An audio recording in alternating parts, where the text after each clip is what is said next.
एक ऊर्जावान महिला, मातृशक्ति की सशक्त हस्ताक्षर श्रीमती ज्योति रात्रे मैम आज अपनी ऊर्जावान वाणी और अपनी ऊर्जावान भाषा के से हमें प्रेरित भी करेंगे और हमें ऊर्जा से भरपूर भी करेंगी। बहुत बहुत स्वागत।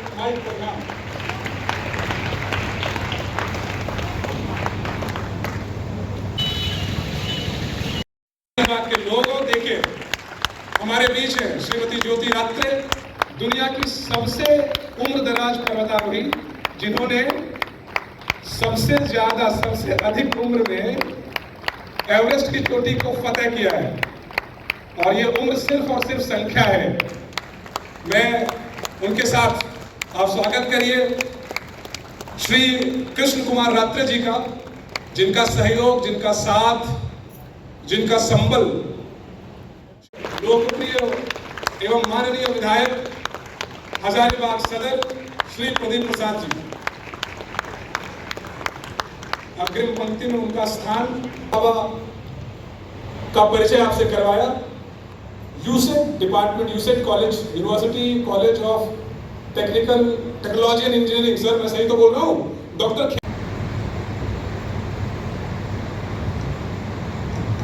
आदर्श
आप सभी को प्रणाम, जोहार। इस सभागार में उपस्थित आज की चीफ स्पीकर ज्योति रात्रे मैम, उनके साथ कदम से कदम मिला करके चलने वाले के सर, आज के इस सभागार में जो हम कार्यक्रम कर रहे हैं, इस कार्यक्रम के चीफ गेस्ट प्रदीप प्रसाद सर। बहुत बहुत स्वागत है सर आपका मंच पर।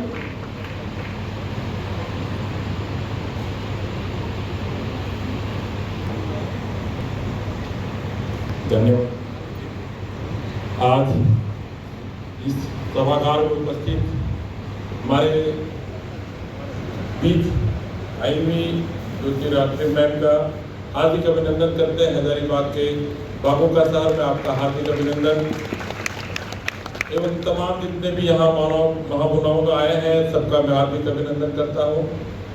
साथ में जितने भी पर्यावरण प्रेमी हैं जो आज इतिहास गढ़ रहे हैं, चाहे हमारे बरगद बाबा मनोज जी हैं, बसंत सर हैं, उन तमाम जितने लोग हैं संक्षिप्त में उनका मैं नाम नहीं ले पा रहा हूँ, लेकिन इतना जरूर कहेंगे कि आप लोग मार्गदर्शन करें हजारीबाग को आगे बढ़ाने के लिए।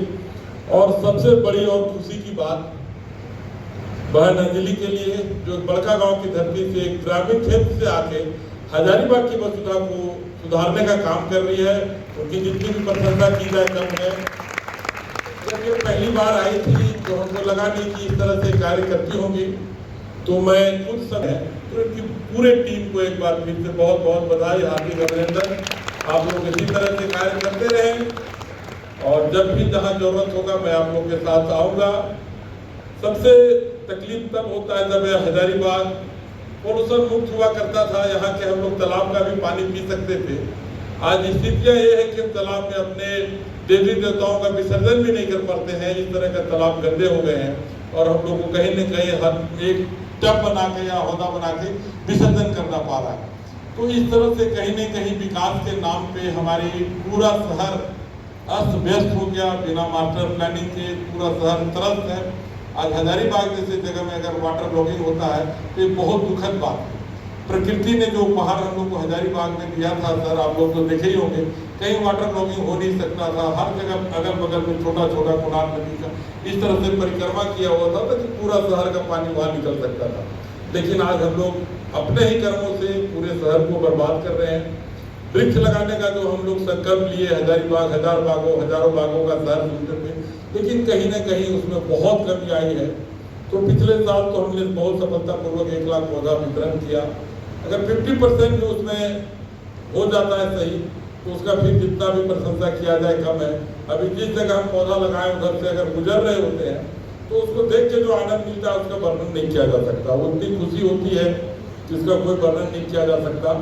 इस बार हम अपने मुहिम में पीछे पड़ रहे हैं। अगर आप लोग साथ दें, बारिश बहुत हो रही है, हम लोग जब निकलना चाहते हैं बारिश हम लोग को निकलने नहीं दे रहा है पौधा वितरण के लिए।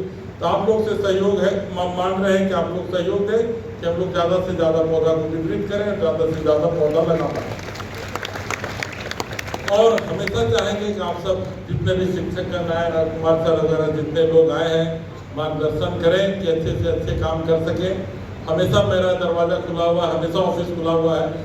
एक छोटे भाई की तरह डांटे हमको सुनाए कि हम क्या काम कर सकते हैं। मैं आप लोग के जो भी काम देंगे उस पर खरा उतरने का पूरा प्रयास करेंगे। और मैम का पुनः एक बार हार्दिक अभिनंदन, आप आई हैं मैम। इसी तरह हजारीबाग आते रहे। इस बार हम लोग बढ़िया कार्यक्रम, थोड़ा भीड़ नहीं जुटा पाए, उसके लिए हम लोग क्षमा चाहते हैं। लेकिन नेक्स्ट टाइम एक बड़े कार्यक्रम में आपको एक बार फिर सादर आमंत्रित करेंगे, आप जरूर आएंगे मैम। बहुत बहुत धन्यवाद रंजीत जी।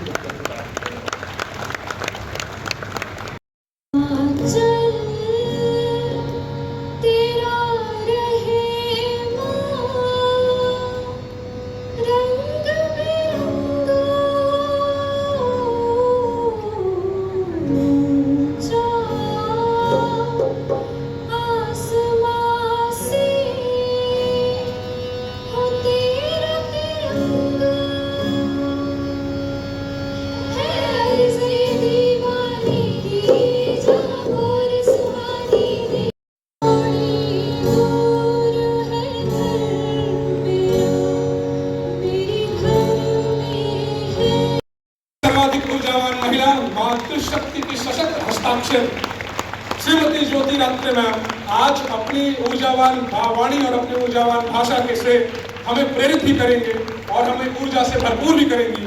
बहुत बहुत स्वागत।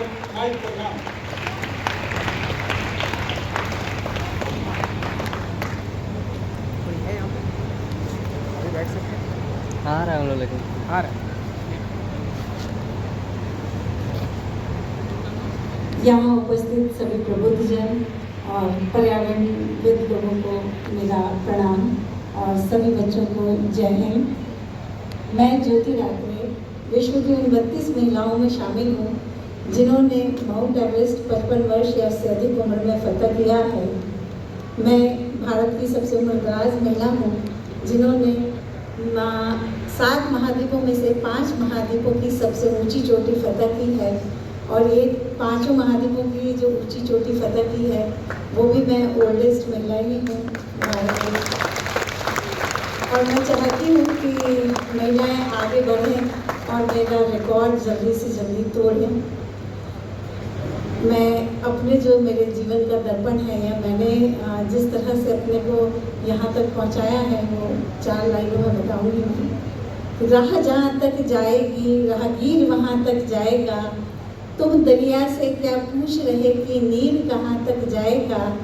खींच धनुष की डोर निशाना साधो अपनी मंजिल का, बाद में देखा जाएगा कि तीर कहाँ तक जाएगा। तो मैंने जो अपनी यात्रा शुरू की है वो 2017 से हुई है माउंट एवरेस्ट की यात्रा। लेकिन मैं एक बात बताना चाहूँगी, मुझसे आते से ही एक क्वेश्चन पूछा गया था कि आपने ये माउंट एवरेस्ट चढ़ना ही क्यों सोचा। तो ऐसा नहीं था, उसके पहले मैंने जो शुरुआत की बहुत जल्दी हो गई थी 18 साल की उम्र में। लेकिन मेरे अंदर एक सपना था कि मैं कभी श्रीमती के नाम से नहीं जाना जाऊं और मैं हमेशा अपने नाम से जाना जाऊं। तो इसलिए मैंने एक छोटा सा बिजनेस शुरू किया और उसके पहले मेरी बेटी हुई और बेटी की ड्रेस सिलते सिलते मैंने फैशन डिज़ाइनिंग का कोर्स किया और उसके बाद मैंने एक छोटा बिजनेस शुरू किया। मेरा बिजनेस भी मैंने खुद से शुरुआत करी। मैं एक क्लास 1 ऑफिसर की वाइफ थी और मेरे ख्याल से बहुत ज़्यादा कंफर्ट लेवल में भी मैं रह सकती थी, लेकिन ऐसा मैंने नहीं किया। और जब मैंने यूनिफॉर्म का बिज़नेस शुरू किया तो शुरुआत मैंने सिलाई से की। और हमारे यहाँ जो है सिलाई को थोड़ा सा ऐसे सोचा जाता है कि सिलाई तो बहुत छोटे लोग करते हैं, बड़े लोग तो सिलाई नहीं करते हैं। लेकिन मैंने तब भी कोई शर्म नहीं की और अपने बिज़नेस को खुद से आगे बढ़ाया।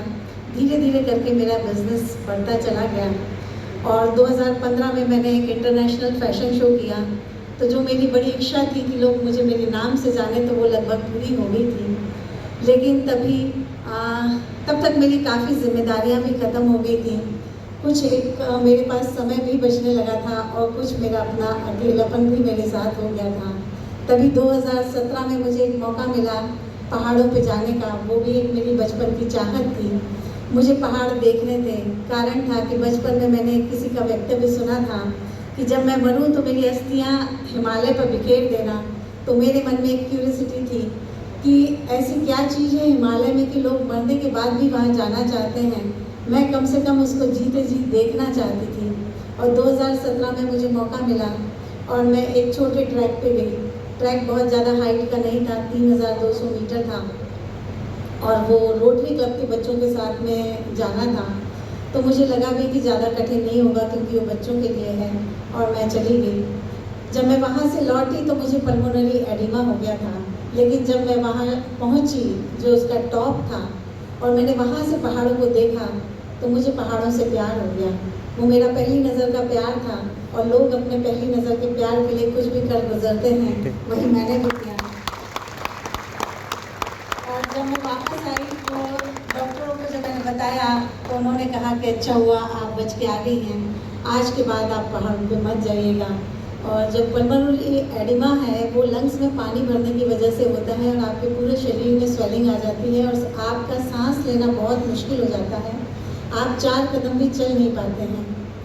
जब डॉक्टर ने ऐसा बोला तो मैंने कहा कि ये तो पहली बार ही तो मैंने अपने बारे में सोचा था कि मैं अब बार बार पहाड़ों पर आऊँगी। तब मेरे मन में कहीं भी एवरेस्ट नहीं था, सिर्फ कुछ ट्रैक थे या पहाड़ी जगह पर जाके रहना था। जब ऐसा डॉक्टर ने बोल दिया तो मैं थोड़ा सा जिद्दी जुनूनी टाइप की हूँ। अगर कोई एक बार मना कर देता है तो मैं इजीली मानती नहीं हूँ, मैं एक बार और अपने आप को टेस्ट करती हूँ।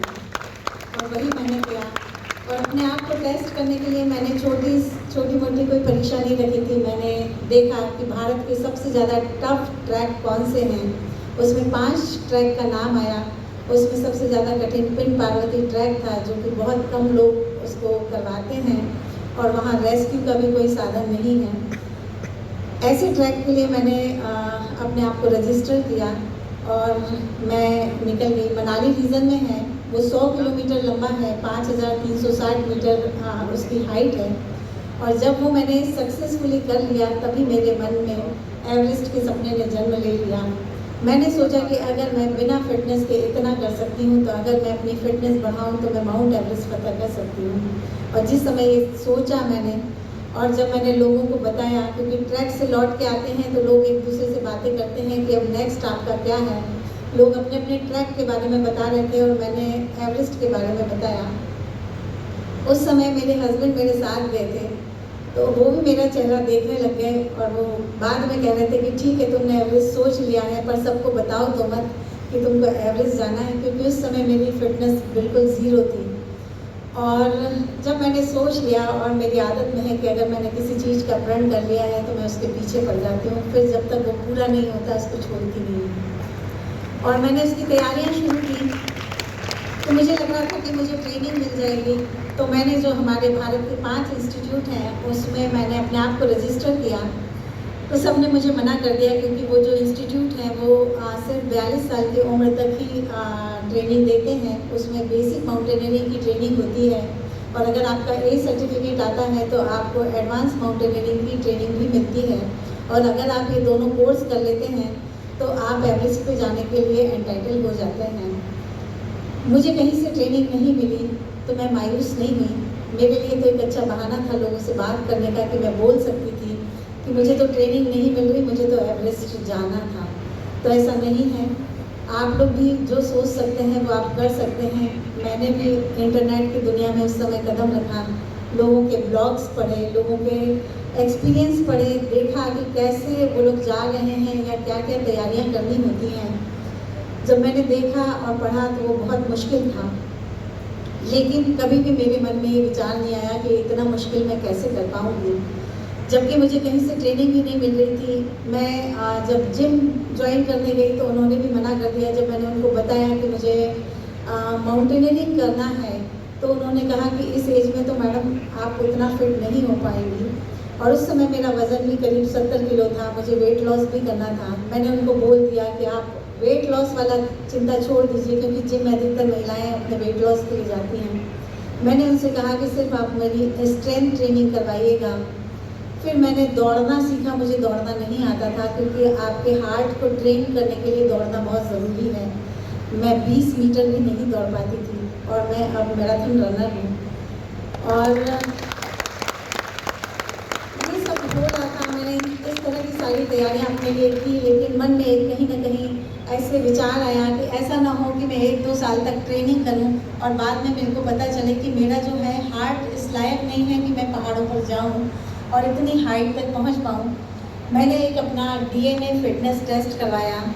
हमारे को ये पता है कि DNA टेस्ट सिर्फ इसलिए करवाया जाता है कि हमारे माँ बाप जो है वो असली है या नहीं है, या जो बच्चा है वो हमारा है या नहीं है, जो कि मीडिया ने यही बता के रखा है। लेकिन DNA पे बहुत सारे टेस्ट होते हैं, फिटनेस टेस्ट होता है, न्यूट्रिशंस के लिए टेस्ट होता है। तो मैंने एक ही टेस्ट करवाया क्योंकि टेस्ट थोड़ा महंगा था और मेरे पास में ये था कि मुझे माउंट एवरेस्ट जाना है और मुझे बहुत सारे पैसे बचाना है।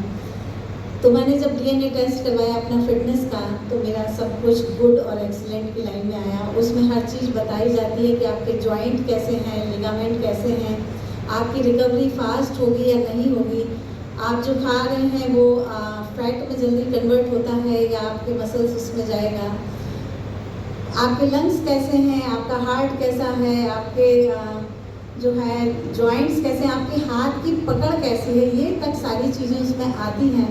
मेरा सब कुछ गुड एक्सीलेंट आया और मेरे जो लंग्स थे वो पुअर आए। तो मेरी जो यात्रा है वो असंभव से संभव की यात्रा है, क्योंकि हमको जब पहाड़ों पे जाना है तो सबसे ज़्यादा लंग्स स्ट्रॉन्ग होने चाहिए और वो मेरे नहीं थे। मैं यहाँ पर भी घर पर बैठ सकती थी। मैंने डॉक्टर से पूछा, उन्होंने कहा कि जो DNA टेस्ट होता है तो उसमें जो भी चीज़ आपकी आई है, तो जो हमारे सारे ऑर्गन हैं उनको हम एक्सरसाइज से या कोई दवाई या मल्टीविटामिन से कुछ भी खा के या एक्सरसाइज से आप 30% तक इंक्रीज कर सकते हैं।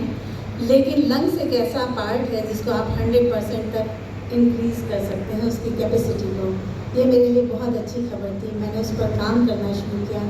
तो यहाँ जितने बच्चे बैठे हैं मैं उनको बताना चाहूँगी कि अगर आप कोई भी लक्ष्य अपने लिए चुनते हैं जो आपका अपना एवरेस्ट होगा, आप पता करिए कि उसके लिए क्या क्या चीज़ों की ज़रूरत रहती है, कैसी तैयारियां करनी है। फिर अपने आप को देखिए कि हम में क्या कमी है, आप उस पर काम करिए। और मैंने अपने पुअर लंग्स पर इतना काम किया कि मैं एवरेस्ट पहुंच गई। तो आप भी अपनी कमियों पर अगर काम करेंगे तो आप अपने लक्ष्य को पा सकते हैं।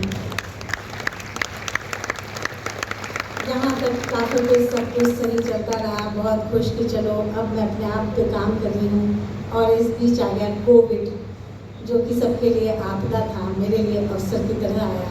मैंने कोविड पीरियड में 3 बड़े पहाड़ों को पर विजय प्राप्त की। कोविड आया, मुझे बहुत सारा समय मिलने लग गया अपने आप पे काम करने के लिए। मेरा बिजनेस बंद हो गया, खुश थी मैं, लोग बहुत दुखी हो रहे थे क्योंकि मैंने एक बड़ा सपना देखा था। और जब मैंने कोविड था, लोगों को घर से बाहर नहीं निकलने दे रहे थे, तब मैंने अपनी एक्सरसाइज अपने घर में की। मैंने एक जैकेट बनवाई, क्योंकि जब आप पहाड़ों पर जाते हैं तो आपको वज़न लेके चलना होता है। तो मैंने अपने लिए एक जैकेट बनाई जिसमें मैं 10 से 12 किलो तक वज़न रख सकती हूँ। उस जैकेट को पहनकर मैं 6 से 7 घंटे अपने घर का काम करती थी। जो दौड़ने भागने का काम था वो बाहर बंद हो चुका था, तो मैंने अपने घर की सीढ़ियाँ उसी जैकेट को पहन के या बैग में 15 किलो का वज़न रख कर 60 से 70 बार में चढ़ना और उतरना करती थी। इस तरह मैं अपने आप को तैयार कर रही थी। जैसे ही कोविड में थोड़ा सा रिलैक्सेशन मिला, अक्टूबर 2020 में मेरा सबसे पहला टारगेट था मनाली का देव टिब्बा फतह करना, जो कि मैं जब पिंड पार्वती गई थी तभी मैंने अपने हमारे गाइड थे उनसे मैंने पूछा था। तो उन्होंने कहा कि अगर आपको एवरेस्ट जाना है तो सबसे पहले आप देव टिब्बा चढ़ें। तो जब मैंने उसको बोला तो उस समय इंटर स्टेट बसेस भी बंद थी, सब कुछ बंद था, बस फ्लाइट चालू हुए थे और स्टेट में अपने अपने अंदर ही बसेस चालू हुई थी। और जब मैं पहली बार घर से अकेले निकली, मेरे हस्बैंड ने मुझसे यही कहा कि अगर तुमको एवरेस्ट जाना है तो घर से अकेले जाना भी सीखना पड़ेगा। उस समय मैं घर से पहली बार अकेले निकली थी और मैं PPE किट पहनकर दिल्ली पहुंची थी। और वहाँ से मुझे पता चला कि एक और क्लाइंबर आ रहा है दिल्ली से जो देव टिब्बा जाएगा। मैं उसको नहीं जानती थी, कभी मेरी बात नहीं हुई थी। उस अननोन पर्सन के साथ मैं मनाली पहुंच गई, जबकि सड़कों पर एक भी गाड़ी नहीं चल रही थी। अभी मैं पूरे विश्व की 7 महाद्वीपों की यात्रा कर चुकी हूँ और आज अगर मुझे कोई अननोन व्यक्ति के साथ गाड़ी में बिठाए तो मैं मना कर दूँगी। तो एवरेस्ट मेरे दिलो दिमाग में इस तरह बसा हुआ था कि छोटी मोटी परेशानियाँ मुझे कहीं नज़र नहीं आ रही थी। तो जब भी लक्ष्य बड़ा हो तो छोटी परेशानियों को आए बाएँ दाएँ कर देना चाहिए। तो वही मैंने किया और मैं रात को 1 बजे एक अननोन व्यक्ति के साथ मनाली पहुंच गई और वहीं से हमारा सफ़र चालू हुआ और मैंने माउंट देव टिब्बा जो है वो सक्सेसफुली फतह कर लिया। मेरे में एक अलग कॉन्फिडेंस आया क्योंकि मुझे वहाँ 2 तरह की ट्रेनिंग मिल चुकी थी और अगला लक्ष्य तैयार करने के लिए मुझे किसी की गाइडेंस की ज़रूरत थी। तो जो वो क्लाइंबर मेरे साथ गया था दिल्ली का, वो अजय कुमार थे। वो पहला व्यक्ति था जिसने मेरे ऊपर विश्वास किया था कि मैं माउंट एवरेस्ट फतह कर सकती हूँ और आगे की पूरी तैयारियाँ उसने मुझे करवाई कि अब अगला पहाड़ मुझे कौन सा चढ़ना चाहिए और उससे मुझे क्या ट्रेनिंग मिलेगी। अगले पहाड़ के लिए मैंने माउंट एल्ब्रुस चुना, लेकिन तभी कोविड की दूसरी लहर आ गई जो कि सबसे ज़्यादा खतरनाक थी। हर घर से कुछ न कुछ बुरी खबरें आ रही थी। उसी बीच अजय कुमार का मेरे पास फ़ोन आता है मार्च के आखिरी हफ्ते में कि मैडम आप माउंट एल्ब्रुस चलेंगी। मैंने तुरंत उसको हाँ बोला, लेकिन घर में नहीं बताया मैंने और सारी तैयारियां चुपके चुपके की। और उसने मुझे ये भी कहा कि जो हमारी फ़ीस है, अगर ये एक्सपीडिशन कोविड की तरह की वजह से अगर ख़त्म हो गया, नहीं हो पाया, तो वो हमें वापस नहीं मिलेगी। मैंने उसको कहा, मैं उस समय भी इतनी पॉजिटिव थी, रोज़ नेगेटिव खबर सुनने के बाद भी, कि मैंने उससे कहा कि अगर भगवान को हमको एल्ब्रुस भेजना होगा तो कोविड अच्छा हो जाएगा और बहुत सारे लोगों को फ़ायदा होगा। और वही हुआ। जुलाई में फिर रिलैक्सेशन मिला, फिर कोविड कम हुआ और हमने जाने की तैयारियां की। तो जब मैं जा रही थी तो यहाँ भी कुछ महिलाएं भी हैं, बच्चे तो हैं ही, तो सब लोग यही पूछते हैं कि पति ने कैसे परमिशन दी। तो मैं बताना चाहूँगी कि पति से परमिशन हमेशा तब लेना चाहिए जब वो ऑफिस में रहें। तो मैंने भी उनसे ऑफिस में थे तब परमिशन ली। जब तो इतना बिजी रहते कि वैसे ही हाँ हम कर देते हैं तो हम समझ रहे कि हाँ बोल दिया गया है। और इस तरह मैंने अपनी एल्ब्रुस की तैयारी की, क्योंकि पहला इंटरनेशनल एक्सपीडिशन था। कोविड इतना ज़्यादा था कि अगर मैं पहले परमिशन मांगती, मेरा वीज़ा भी नहीं हो सकता था, कुछ भी नहीं होता। तो जब मेरा वीज़ा होने वाला था तब मैंने उनसे पूछा था। तो इस तरह मैंने अपना पहला इंटरनेशनल जो पहाड़ था वो किया। और जब मैं वहाँ थी और कोविड में पहली पॉजिटिव खबर आई थी पूरे भारत के लिए कि भारत की 52 वर्ष की उम्र में सबसे ज़्यादा उम्र की महिला ने माउंट एल्ब्रुस फतह किया है। तो इतने सारे जो मीडिया कर्मी थी वो हमारे यहाँ आए। तब मैं नहीं थी, मैं मास्को में थी। तो मेरे हस्बैंड का वो बहुत परेशान हो गए इन सब चीज़ों से और उन्होंने मेरे से कहा कि ठीक है, ये तो मैंने कहा नहीं, मैं तो किसी को इंटरव्यू नहीं दे पाऊँगी। ये भी मेरे लिए एक एवरेस्ट था जिसको मैंने फतह किया और मैं टेडेक्स टॉप तक पहुँच पाई। तो बहुत सारे एवरेस्ट चढ़ने के बाद मैं असली एवरेस्ट को फतह किया है। तो मेरा उनके लिए एक लाइन थी जब उन्होंने कहा कि तुमको आकाशवाणी के लिए तो ज़रूर ही इंटरव्यू देना पड़ेगा, तो मेरी एक लाइन थी कि मुझे पता होता कि अगर इंटरव्यू देना पड़ेगा तो मैं कभी पहाड़ नहीं चढ़ती। मेरे लिए पहाड़ चढ़ना बहुत आसान था, इंटरव्यू देना बहुत कठिन, और मैंने इस पर भी विजय प्राप्त की। उसके बाद मुझे पता चला कि 15 अगस्त पे कुछ 2 महाराष्ट्र के बच्चे हैं जो किलिमंजारो जा रहे हैं। मैंने उनसे कांटेक्ट किया और मैं उनके साथ किलिमंजारो चली गई। मैं बहुत जल्दी सब कुछ इसलिए करना चाह रही थी कि 50 के बाद किसी महिला ने अगर कोई फिटनेस अचीव की है तो वो पता नहीं कितने दिनों तक रहेगी, क्योंकि इस समय इतने हार्मोनल चेंजेस होते हैं जिस पर हमारा कुछ बस नहीं होता है। तो मैंने तुरंत ही किलिमंजारो की तैयारी की और 39 दिन में 2 कॉन्टिनेंट को फतह करने वाली भी मैं पहली महिला हूँ। और ये मैंने आज़ादी के अमृत महोत्सव के समय किया था। वहाँ हमने 75 मीटर का तिरंगा लेके गए थे और वो हमने फहराया था। ये 2 हो गए मेरे इंटरनेशनल। मुझे अब एक 7000 मीटर की पीक करना था, तो मैंने अकनकागुआ के लिए तैयारी की, लेकिन कोविड के कुछ नियमों की वजह से हमको दिल्ली एयरपोर्ट पर रोक दिया गया और हम आगे नहीं जा पाए। और इस समय मैं आपको बताना चाहूँगी कि हमेशा मेरे पास में 2 प्लान तैयार रहते हैं। अगर मेरा एक प्लान फेल होता है मैं तुरंत दूसरे पर तैयारी शुरू कर देती हूँ। मैं घर वापस आई, मैं बहुत मायूस थी। मेरे हस्बैंड ने कहा कि ये बैग क्यों तैयार रखा है, अब इसको खाली करो। मैंने कहा नहीं, ये बैग अगर एक बार भर गया है तो जब तक ये पहाड़ों पे नहीं जाएगा ये खाली नहीं होगा। मैं अब एवरेस्ट बेस कैंप जाऊँगी। एवरेस्ट बेस कैंप जो है वो मुझे विंटर में जाना था।